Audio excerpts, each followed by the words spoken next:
네. 그래서 12번째 지금 이거 하고 있고요.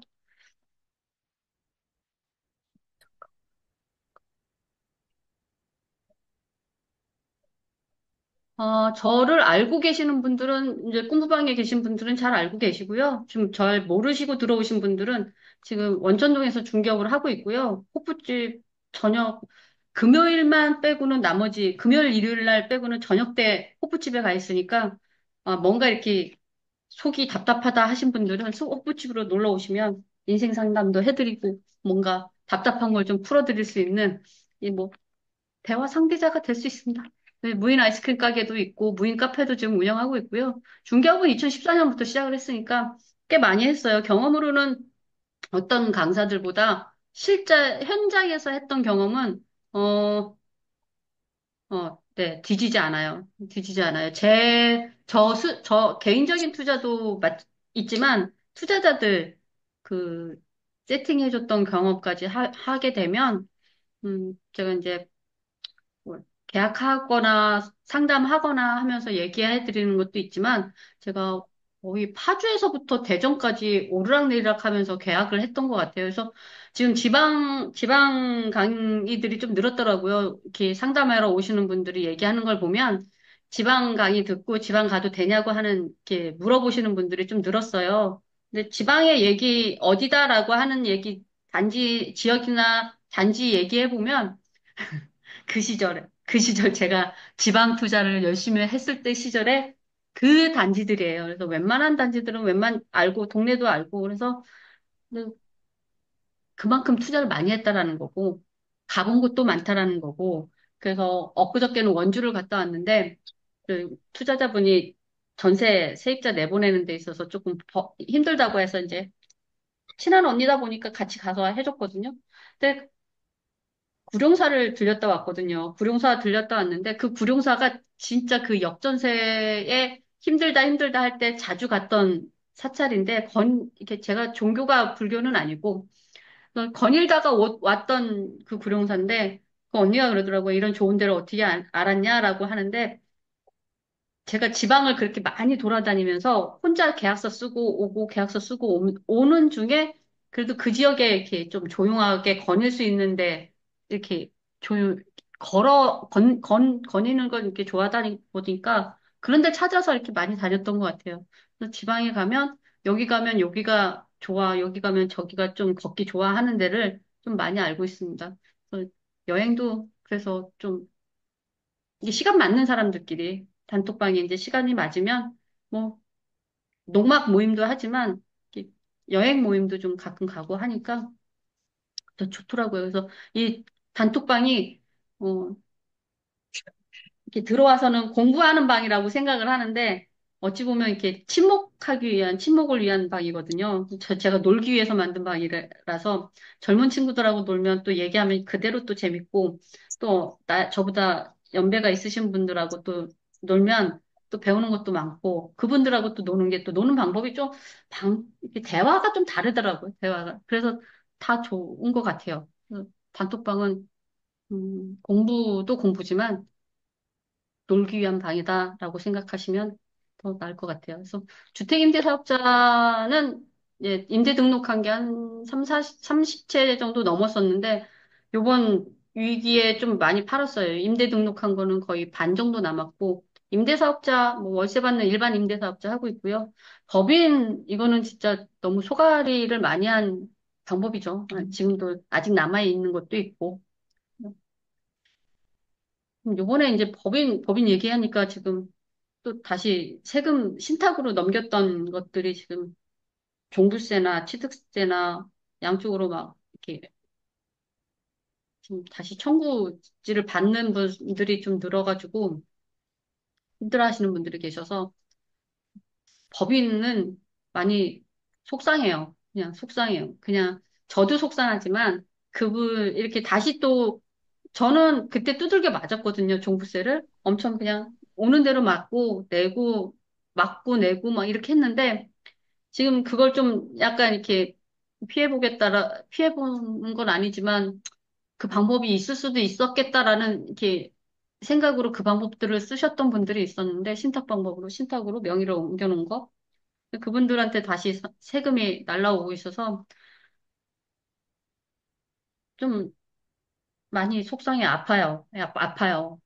어, 그분들도 되게 열심히 투자한 거고, 음.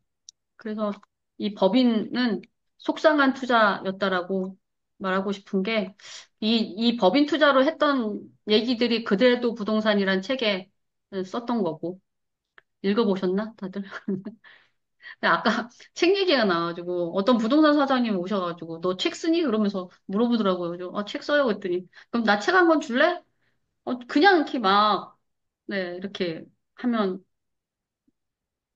너무 쉽게 쓰여진 것도 아니고, 어렵게 힘들 때 썼던 건데, 쉽게 이렇게 책 좀 하나 줄래? 이렇게 얘기하니까 너무 내 책이 가벼워진 것 같아서 약간 기분은 별로 좋진 않았어요.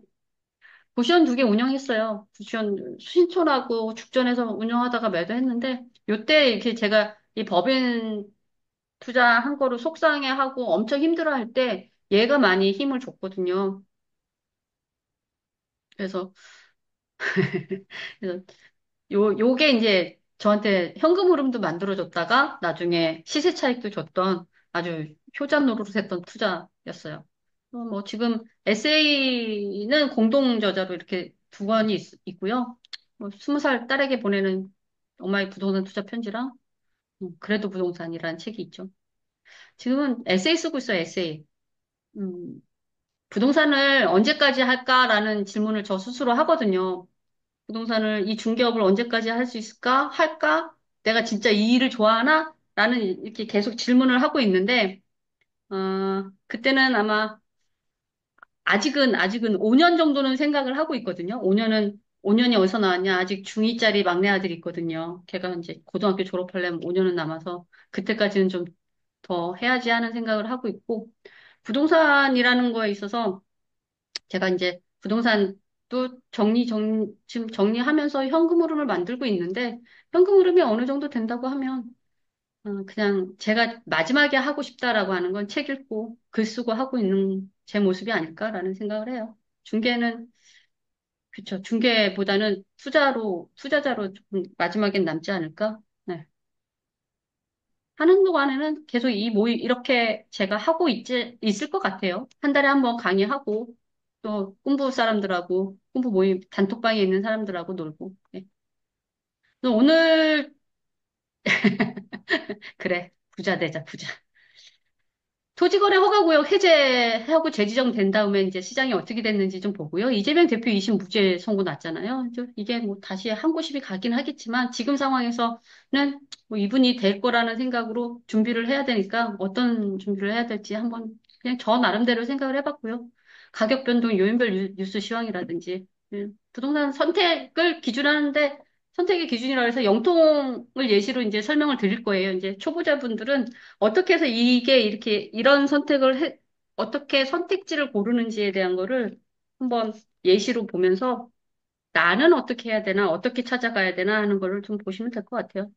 이게 어렵지 않게 지금 설명을 하니까 너무, 네, 그랬으면 좋겠습니다. 음, 지금 보면, 이거 어떻게 해야 돼?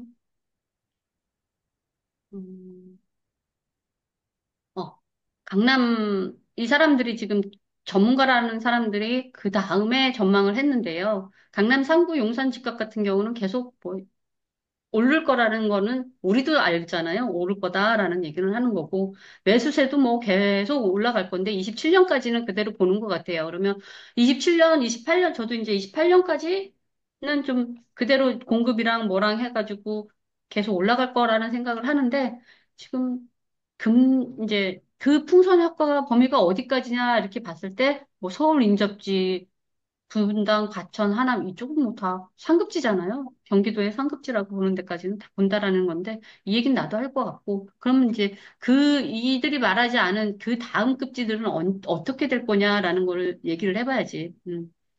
여기 다주택자 투자는 스트레스 3단계로 인해서 DSR 3단계로 인해서 감소한다. 금리 인하에 제한적이다. 중저가 아파트는 타격을 받을 거다. 금리 인하에 제한적이다. 금리 인하에 제한적이다. 이런 예상들을 했는데요. 저 같은 경우는 뭐 계속 오르긴 할 것 같아요. 좀 더디긴 하지만, 오르기는 오른다라는 얘기지. 어디 갔니? 다음. 지금 부동산 원 보면, 지금 3월 3일, 10일, 17일, 24일 이렇게 일주일 단위로 봤잖아요. 그 안에 이제 그나마 경기도에서 올라오는 곳들이 영통구고, 수원이 좀 올라오고 있고요. 지금 전남의 목포, 여기 진주, 얘네들이 지금 아마도 공급이 전혀 없어요.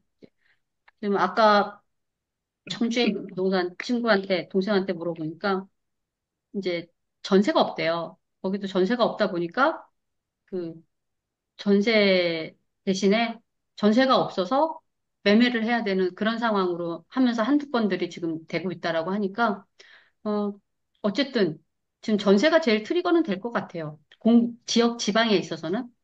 수원 영통이 지금 이만큼 하고 있는 거는 선방하고 있다라는 거고, 여기서 이 수원 영통이 왜 이렇게 거래량이 많을까, 올라가고 있을까라는 생각을 해보면, 금액대가 5억 아래에서의 금액대가 그 아래에서의 실거주자들이 찾을 만한데, 급지가 그래도, 교통이 그래도 괜찮고, 학군도 좀 괜찮고 하는 데에서 찾는다라고 하면 영통인 것 같아요. 그래서 그 다음은 이제 팔달구가 올라오고 있는데, 팔달구 같은 경우는 신축들이 좀 가격대가 그나마 살 수 있는 가격대라는 거고. 지금 7개월 사이에 금리가 0.75% 인하됐죠, 내려왔죠. 시중 통화량은 그만큼 늘었을 거고, 매수 잠재 수요가 계속 늘고 있는 거고. 근데 지금 보면, 그 안에 이제 공급도 절벽됐고, 심리가 이제 올랐어요. 상승이 된 게 왜 그러냐면, 서울은 계속 오른다라는 뉴스가 계속 나오는데, 매도자들이 가만히 있겠냐는 거지. 매도자들조차도 호가를 올리는 거고, 그러면 매수자들은, 집값이 저기만 오를까? 나도 여기는 안 오를까?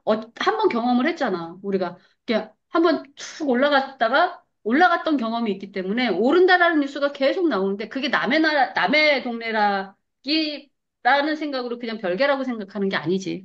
심리라는 게 따라간다는 거거든요. 사람들이 계속 오른데, 집값 오른데, 그래? 니네 집 얼마나 올랐니? 호가가 이만큼 올라갔어. 내가 계속 그 단지를 계속 보고 있는데 일주일마다 이렇게 싼 것들이 계속 나가고, 내가 봤던 물건이 또 나가. 봤더니 또 나가. 그럼 마음이 급해지는 거거든. 그래서 지금 집을 샀던 친구들 보면, 계속 올라요. 그래서 사요. 이런 얘기를 하거든요. 그래서 보면, 심리도 어차피 올랐다라는 얘기를 하고요. 그래서 결국은 집값은 오른다는 거예요. 그러니까 서울만 이렇게 빨간 데만 오르는 게 아니라, 결국은 흘러서 여기 그 오름폭의 차이지, 결국은 오른다는 얘기예요. 내가 집을 살 거라는 생각을 한다고 하면, 사. 다주택자는 어차피 안 되잖아요. 나 이거 두 채 가지고서는 어떻게든 선택을 해야 되는데, 내가 살 수 있는 집에 최선지를 사면 되는 거지. 살다가 시간 지나 보면 어차피 올라와 있는 거니까. 그러니까 저도 이제 집을 많이 사봤잖아요. 많이 사봤단 말이에요. 그 많이 샀던 집들 중에 시간 지나가지고 내가 손해보고 있었다는 집들은, 음, 결국은 어디냐? 지방. 지방의 저가 아파트들. 내가 갭을 같이 주고 샀던 집들인데, 수도권의 집들은 그래도 내가 위기 때 팔려고 했을 때 가격을 조금 내려서라도 팔렸단 말이에요. 근데 지방은 올라갔다 다시 제자리야. 근데 수도권 같은 경우는 올라갔다가 내려오더라도 3, 40%에서 떨어져서 다시 치고 간단 말이에요. 회복이 돼서 올라가는데 지방은 아니에요. 제 집들 샀던 가격, 제가 샀던 그 시기가 법인 투자자들이 샀던 시기, 임대 등록했던 곳들도 있으니까 걔네들이 15, 16년도에 산 것들도 있는데 걔네들이 올랐냐? 안 올랐다니까요. 안 올랐어. 그냥 그 자리라고 올라갔다가 3, 4천 올라갔다 다시 내려오고 3, 4천 올라갔다 다시 내려오고 그런데 이 집, 내가 이걸 켜놓고서 왜 지방 얘기를 왜 하고 있니? 아무튼 그래서 지방에 대한 얘기가 자꾸 강의가 나오니까 좀 저는 속상해요. 또 어떤 사람들이 가서 다시 물려서 힘들어 하지 않을까라는 걱정이 좀 우려가 좀 되는 거지. 우려가 되는 거지. 난 나는 그 힘듦을 다 겪어봤으니까 좀 제발 너무 그, 이, 너무 아래쪽으로 가지는 않았으면 좋겠는데. 이게 이따 뒤에서도 얘기하겠지만 지방 상승장은 짧아요, 기간이.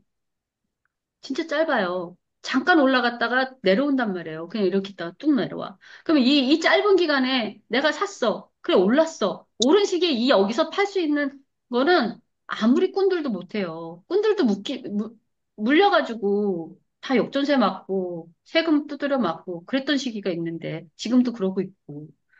그러니까 함부로 이렇게 강의 듣고 임장 스터디 가가지고 막 아무거나 이렇게 줍지 않았으면 좋겠어요. 네.